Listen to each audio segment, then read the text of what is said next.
Hey guys, Asante here with I'll Go to Wow. Thank you guys for tuning into this channel. I'll Go to Mike. Please like, comment, and subscribe so you can see when the shorty posting no video. Okay. So today I actually want to talk to you guys about this new job that I have. Yay! If you go to ourgoldenmic.com, you can actually see my story about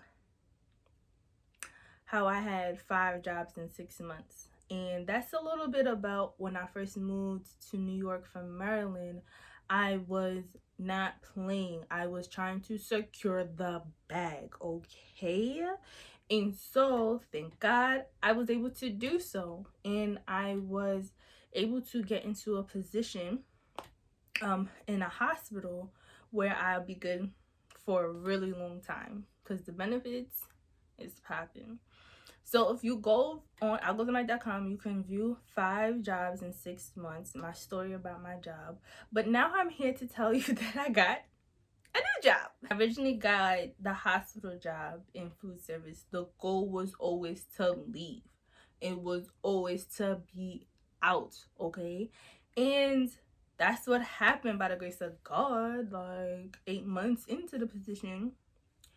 And I have a new job that I start on Monday. So I'm really excited because this is just opening the door for more opportunity, really, honestly. So here's how I got the job. And let me tell you how God works, because if it wasn't for him, okay, if it wasn't for his timing, if it wasn't for the way he laid the cards out for me to be able to for them to even look at my resume, stop playing with me, okay? So, food service. Some people were saying I had to stay in the department for a year. Some people said 6 months. HR said it's good standards to be in a position for 6 months. But I had 3-month probation. I was looking for a new department in 2.5 months. Why 2.5 months? Because I know it's gonna take me a while to get a position. I know the process is a little longer. So I was like, well, let me start now, and by the time it hit a couple more months, they're gonna call my name. That's what I did. So I was applying. I've been applying, transferring out of this world. Like, I was not playing, okay? Wasn't playing. So, I happened to be assigned a specific floor, and I built relationships with a lot of the PCAs, a lot of the nurses, and the unit receptionists, and the environmental services. Like, all the workers there, I knew them by their shifts, by eyes, because I remember eyes, but I don't really remember names. And I'm glad I remember eyes, because now that we have to wear masks all day, it's required, I know who you are because I know your eyes. So I built a lot of relationships on my floors, and that came into play. I'm sitting here thinking, like, every time I go to work, if you put me on another floor, give me my floor and stop playing. Like, y'all know what's good. Everybody know I love my floors. That's it. That's all. Give me my floor and switch whoever got it. Why? Because I have seniority. Give me my floor and stop playing. Like, what you think this is? Anyway, so I've been working that specific position for maybe 6 months. Maybe, see, I was assigned that position really early. So maybe 6 months I had that position. And it kind of stopped moving me around unless I'm doing another position that I like to do. I was telling her that I was looking for another position. She was like, oh, they just, they hired somebody, but she quit, blah, blah, blah. Cool. I gave her my resume.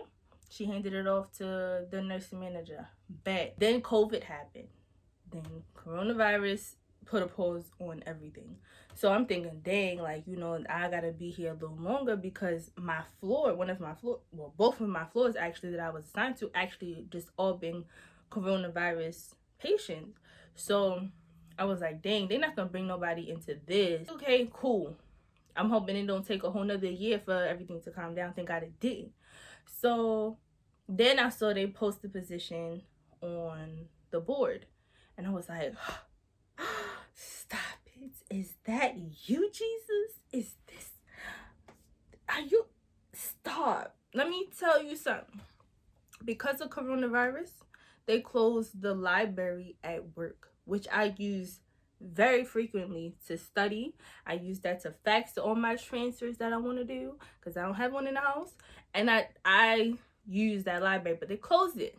So I was like, dang. I emailed that straight to my mother all the way in Maryland. I was like, Ma, hold me down. I reached out to my recruiter who got me the food service job in the first place. She wasn't assigned to that floor or that position I was applying to, so she sent me to someone else. But that person ain't never get back to me after I emailed her separately. I was like, all right, cool, bet. Like, say less. So my homeboy at work was like, me and him was talking about how he transferred, and I was just like, who's your recruiter? Because I done hit 2 people up. So he sent me the information. Thank you, boo. He sent me the information. I emailed her. I reached out to her. And she wasn't assigned to my position either, but she sent me to someone who was. And I was just like, stop playing with me, okay? Stop playing with me. But I told him, and this is how confirmations work, and speaking into existence, I said, I'm gonna be next. I'm leaving this position in 2 weeks. You leaving? I'm leaving too. And he was like, word? I was like, let's touch and agree. High fives and everything in the name of Jesus.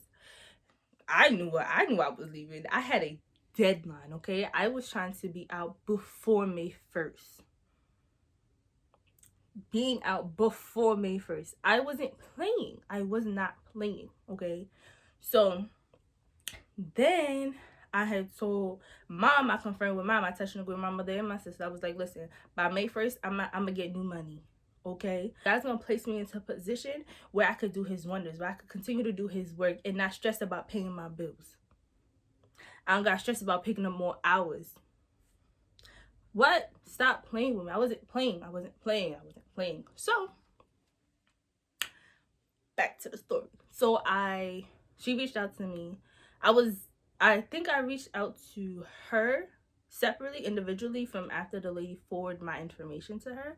And they pretty much is like, oh, we usually don't take it this way. We're just going to follow. We're just going to see it and make sure you actually faxed it within that window that the position was available. And of course it was. Why? Because I had my mother fax it. You want to tell me nothing. I just want you to tell me what my interview is. Right? Of course I ain't say that, but this is what I was thinking. I was like, come on. All right, with that. All right, what's next? So she reached out to me that day, and she said, I had the interview that day. She reached out to me that day. I had the interview that day. Like, I get I'm moving from part-time to part-time, but this is a bigger plan. This is a bigger mission to this. Like, I just needed to get out of food service. I need to get out of this department. If I have a unit reception job, I can go anywhere with that experience, and let alone a hospital. I was like, it's a bigger picture to this. So if it starts off at part-time, I could get full-time hours. You understand? I was like, no, we're not, because it's going to be harder to get a full-time position, especially me that I haven't even been with the hospital for a year. So I'm just like, let me go ahead and take this part-time and stop bugging. So got the interview that day. It went well. I didn't see them because it was a lot of technical difficulties, but they saw me and they heard me, and that's all that mattered. And it was very helpful in the interview to say that I built relationship with the PCAs and the nurses and everyone on that floor already, because I serve food regularly on that floor. That played a part. I was already familiar with the atmosphere. I was already familiar with the nurses. I was already familiar with the flow of things. Understand? So I emailed the recruiter after the interview, and I was just like, thank you for taking the time out to set this up for me. I just wanted to let you know that I believe the interview went well. She emailed me back and was like, yeah, so you got the job, and I'm sending you the offer letter. I said, moi, me. And so I got all my paperwork ready that day, and this was a week before May 1st, and my start date is May 11th. And so I was just like really thankful for God, like, because I really went to him like, listen, let me break something down to you. You said, ask and I shall receive. I'm asking for this position because I know it's gonna better me. I know it's gonna put me in a better position. I know it's gonna take a load off of me and my family. I know this is a setup for a come up. Stop playing. I went to him, was like, Lord, I'm gonna leave this position before May 1st. And I'm putting that petition in your hands. And I want you to show out. I want you to show up, and I want you to show out. Because you said, ask and you shall receive. Okay? And he did. He did. He sure did. He sure did. So I went back to my homeboy and I was like, I'm leaving. I'm out. I told you. God ain't playing with me, okay? Told you 2 weeks, bro. 2 weeks. And he was like, what? That's God. I'm telling you, that's God, okay? Like, this is not a game. This is not a game. I was not playing. I had an agenda. So, we actually have the same leave date. Shout out to you. He's going to a better position, too. But, yeah, I really wanted to tell you guys, like, you got to do the work, but God gonna meet you where you at. He gonna come through. Understand? He gonna make sure you good. If I applied to 1,000 positions, over exaggerating. I applied to a lot though. And at one point I was like, listen, even if it's not this position, give me a position that you see fit for me.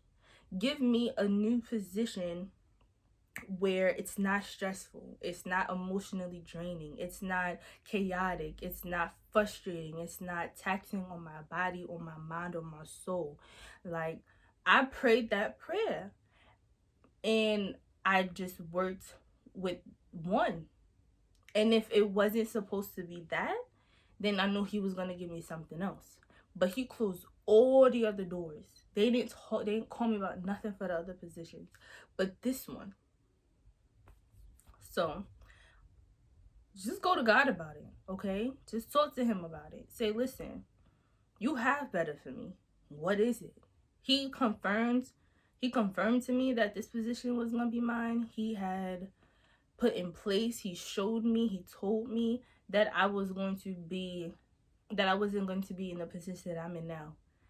And I just put a date on it. And I said, work it out. And I really believe that you should be able to do that with everything. You should be able to do that in all aspects of your life. I'm graduating this semester. Amen? I'm graduating. Now, I've been in school forever. Okay? I've been in school forever. And I'm finally getting my first degree. I'm going to put a video on my college journey about that too. But I'm finally getting my first degree. Let me save the tears for the other video. But just put it into his hands. Talk to him. Let him know, like, God guide me, okay? You told me you have better. Show me what the better is. And then I apply pressure. Reach out to the recruiter. If you can't get me what I need, somebody else will. I applied pressure. I reached out. I asked questions. I did my research. That's it. God don't want you to see you struggle. He don't want to see you suffer. He don't want to see you crying every night trying to figure out how you're going to pay them bills. That's not his plan for you. That's not it. So let's make this happen. That's it. That's all. Thank you guys so much for watching. I hope this helped you as it helped me, because I went through it. Be blessed. Be safe. I love you guys.